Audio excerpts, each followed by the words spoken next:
Crypto is running into a final major hurdle right now that's preventing Bitcoin and altcoin prices from being able to push any higher, as Bitcoin pushes into resistance between $77,000 and $78,000. In this video, I'll explain why this area in particular is causing us such significant resistance.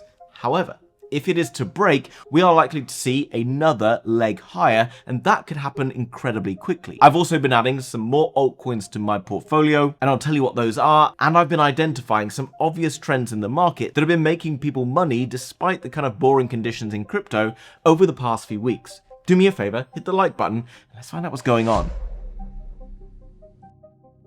Now guys, before we dive across and find out more about which altcoins I've personally been buying into and why, even though this market is full of fear and worry, I've decided to continue doing it, let's quickly jump across and see what is going on the Bitcoin chart right now and why we are finding such sticky resistance around this particular point. Now, over the past few weeks, we have seen Bitcoin rising very strongly. It went up $13,600 over the course of a couple of weeks, which is 20% gains, but failed to break through $80,000 and is currently being pushed back down. Now, there is a very real reason as to why we are seeing price getting stuck right here. And I'm going to borrow this chart from Check on Chain to explain why this area between around $72,000 and up to around $80,000 is proving to be such a significant barrier for crypto. But by understanding why it's a barrier, and if we can survive in this zone, then there's a very good chance that we're going to go much higher, much sooner than many people think. Now, what we are seeing here is the short-term holder cost basis and the true market mean. Now, one of the most important factors at play here right now is what spot holders are doing. Not leverage traders, but spot holders. People who've bought one Bitcoin or half a Bitcoin or whatever, whether they've decided to sell or start to add more to their position. Now, think about this for a moment. Lots of people, the majority of people, typically end up buying into the top of the market when it's greedy. Always feels like the best time to buy, even though it's the worst. Like right now, when the market's really low, it feels like a terrible time to buy. Now, during this period of time, lots of people were accumulating Bitcoin, and specifically would have been accumulating in zones like this and kind of zones like this. Now, what you've noticed is over the past few weeks, as prices climb back up into this zone here, you will have lots of people who are basically back either at break even, or their losses are not as severe as they were because prices kind of recovered a bit. Now, they may still be in the bear camp, remembering that the majority of people in crypto are in the bearish camp right now, and they won't be convinced to go bullish until it's much too late. And because of this, they're likely to want to try and get out of the market. So what we're seeing right now is those people who were basically buying either up here or maybe buying down here for some short-term wins, selling into this push higher. Now, that's very, very important, because despite the fact that people have clearly been selling into this zone right now, we are seeing price sticking fairly solidly. Not like this, okay? We haven't seen anything like this take place right now, and that is telling me that the spot selling is being absorbed. Now, the more we can see spot selling being absorbed and the buyers continuing to step into the markets, the more likely it is that we're going to break through this zone. And there's a very thin zone up through here, okay? Because throughout this kind of area, there was very little time that Bitcoin kind of spent trading in and around this particular zone, with the exception of back early in 2025. And that means that there is a reasonable chance that if Bitcoin is being able to break through this zone, it can push very quickly up towards the kind of $84,000 to $85,000 level. Now, at that particular point, I think that you're going to see a fairly significant shift in the momentum of the market. Right now, you've got people very kind of against feeling bullish in any sense of the word. However, the break of 80k could be very significant, change in sentiment, could start to mix things up. And by the way, what I've just talked about, I talked about earlier on Twitter. Give me a follow, it's Peter_THOC. I also talk much more often, frequently about different coins I've been buying in the short term. Some of them, which I'll talk about later on, have been making some really decent gains over the last couple of weeks. So make sure you don't miss out on any of those. So what am I doing? Well, personally, I believe that the market is still very undervalued. Okay, Bitcoin is all the way down here. Altcoins have obviously been absolutely smashed. Whilst many people are still calling for Bitcoin to go down to 60 again or down to 50, it doesn't really bother me so much because I still think that this is good value in and around here. So I've started to obviously accumulate a bit more Bitcoin again, a little bit more Ethereum, some Sui, and some of the other stronger projects. And I made a video just the other day, make sure you check it out, where I talked a lot more in depth about how to identify altcoins that are likely going to see a lot of strength as conditions return to normal and improve once more. And if you've been in crypto for any length of time, you know that cryptos go from good to bad and then to good again. Right now, markets have been pretty much as bad as they can get. But what about the 4-year cycle? What about the midterms? And what about all of these other things? I mean, that's a fair argument, right? This has happened maybe a couple of times before, but there's lots of other things out there that have never happened before that have begun happening. We got Bitcoin bottoming versus gold, which always takes a year. That's already happened. We're seeing the global liquidity index, which is this green box here, ticking towards the upside, something that we haven't seen since back in 2020, 2021, which ultimately is what drove the others versus Bitcoin towards the upside. This is it up here. You can see basically this is the altcoins versus Bitcoin. And that expansion is being caused by the US Federal Reserve pumping billions of dollars every single week back into the economy. While it's not being called quantitative easing, it's basically having pretty much the same effect, and you can see some of this here. But what's most important is this. We know right now that the US economy, and pretty much every economy around the world, has to print a ton of money this year, because according to the OECD debt report, they delayed debt repayments from last year and pushed it into this year, which is the reason behind why that 4-year cycle has now really been pushed into 5-year cycle. And that means that we're going to see loads and loads of money printing. So that means if you're holding money in the bank right now, your money is going to have less purchasing power next year. Now, you might have $1,000, $10,000, $100,000 in your bank.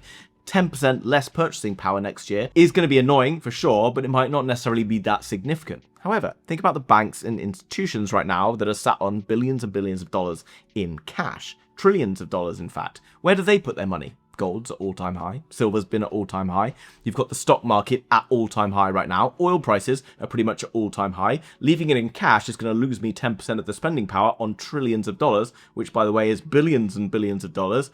Where do you put your money? There's only one asset class right now that is soon going to be available because of the Clarity Act, and that's pretty much at lows, right? Seems pretty obvious. And that's why right now we're seeing this basically taking place. Long-term holders have absorbed 303,000 Bitcoin over the last few days. MicroStrategy have been buying 53,000 Bitcoin over the last few days. ETFs have absorbed another 16.8 thousand Bitcoin, while short-term holders have dumped 290. So we are net positive here. What's going on? All the short-term holders have been selling off. Smart money has been accumulating. Remember, back in 2021, this wasn't a thing. We didn't have ETFs. We didn't have anything to really absorb the supply. So it took much longer for the market to go through any sort of recovery. Right now, we've seen markets sell off pretty brutally, and a lot of things are different this time round. Quantitative easing being the most key one of them all. Now, because of the quantitative easing that we're seeing, and we're likely to see more of that accelerating as this year goes on, I think that altcoins are very undervalued versus Bitcoin. And you can see that this pretty much bottomed all the way back kind of in July of 2025 versus Bitcoin. I know many altcoins have come down since then, but look, this basically chopped around. Yeah, you got that low on the 1010 event, but this is basically what we're seeing here. This is ticking towards the upside, and this is where it's flattening off. To go back in time, back on March 2020, we had the COVID Black Monday event, and then from there, you had a massive altcoin season rally. This was driven by this. We're seeing this expansion coming in here. There is a very good chance that this leads to better conditions across the market, in which time altcoins probably will outperform Bitcoin. Typically has always been the way when markets return to greed again. So as I've said, I've been adding some key positions, but I've kind of started to look at other key trends. As we start to see more acceptance of crypto from companies like BlackRock, from MicroStrategy, from the US government, from many other different places, I start to feel like we are at a transition point where a lot of projects are probably going to die off, and then we're going to get a lot of new projects that are actually fundamentally offering something of value rather than just owning a token, which is effectively a glorified meme coin. Some of these projects out there are really doing very useful things and generating significant revenues. If you're able to identify some of these at lower prices, then you've got a good opportunity to potentially make some gains once the market returns to strength. But this is a key point. If you are going to buy into altcoins, there is a chance that we see chop over the next few weeks and months. Whenever you buy an altcoin, whether it's up or down, you have to expect that it can go up or down in the shorter term, but you're really buying in and investing for a longer term period. Which is why I always say use money that you can afford to lose and nothing else. Because if you buy into something and it dips down 20 or 30%, the chances are you're just going to go and sell it off, and then you're going to miss out on the upside potential. Back in the last bull market, for example, Solana dropped by about 85%. It then did 250x. Gala Games did something similar, Mana Decentraland did something even more crazy, and they all had incredible runs. But only the people who managed to hold through that turmoil were able to maximize the opportunity. Now, what I've seen across the markets, more recently is some new projects launching. Now, new projects in markets like this have not always done that well historically, but there are some with very strong fundamentals behind them that have actually been doing quite well, like this one here. I talked about this on the 3rd of February when the market was pretty much tanking. This is called Tria, and I talked about it because it wasn't just a crypto project. It was a project that had onboarded hundreds of thousands of users, had a crypto credit card that people were actually using. Yes, we've heard about lots of these different cards, but no one actually uses them. I personally use this card myself. And over the past few months or so, it dropped down to lows around 13 cents. It went all the way up here to nearly a 4x.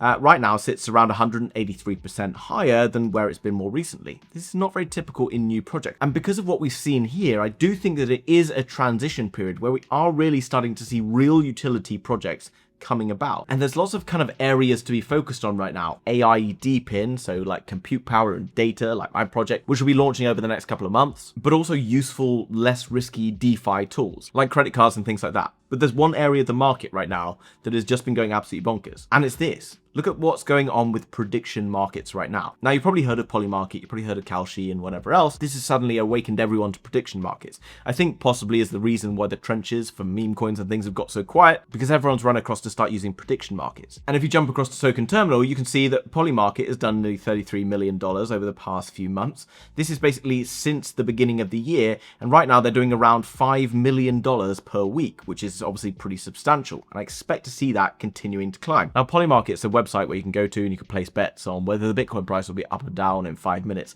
whether Donald Trump will tweet something negative about Iran, how many tweets Elon Musk will write over the next 2 weeks, who's going to win this election, who's going to win the Football World Cup. You get the picture. It's a betting website, right? But right now, Polymarket doesn't have a coin, so we can't access that as a particular investment. But there is a project that is about to launch a coin called Space. Now, coming across here, you can see the first ever leveraged prediction market on Solana. Now, think about this for a moment. In crypto, where is most of the money generated? What do you hear about all the time? Exchanges and, of course, trading. Trading is where most of the volume is, and therefore most of the money being made by Binance, by Bybit, etc. comes through trading, i.e. using leverage. Now, prediction markets are already massive. What would happen if you had a prediction market and you introduced the concept of leverage, where you could borrow money from the prediction market to add to your bet, giving you a bigger potential win if you win? Also, just for full transparency, I did personally invest in a public pre-sale for Space, so obviously I've been paying attention to the narrative. Think it's probably going to be a narrative that's likely going to do well. That's basically why I wanted to have a bit of exposure to it. Now, it does look like the token's going to drop over the next day or so. As always with a new token, it's always very key to kind of watch carefully as to what's happening and not get too excited, just being patient, because sometimes you can see them kind of go sideways. Sometimes they can kind of drop down like this, and effectively then you can maybe gain yourself an entry should you wish to. But I'm looking at this very cautiously. I'm looking at projects that are very small, that are kind of launching into this weak market, because only projects with good quality strength and good fundamentals will be able to survive in this market, giving us potential to seeing some good upside once the market returns to strength once more. Now, whether you believe that we are at the bottom of the market or whether we have further to go down, ultimately all you're looking to do right now is to identify where there is value.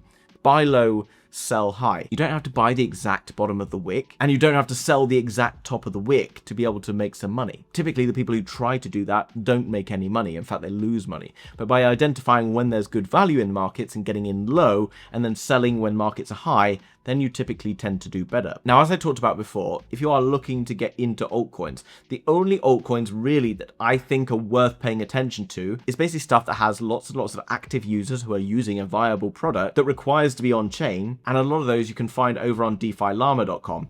Now, as you go down through DeFi Llama, you can see all of the different fees paid, things like that. Pump Fun, right? It's where meme coins and things are launched. $2.8 million in the past 24 hours.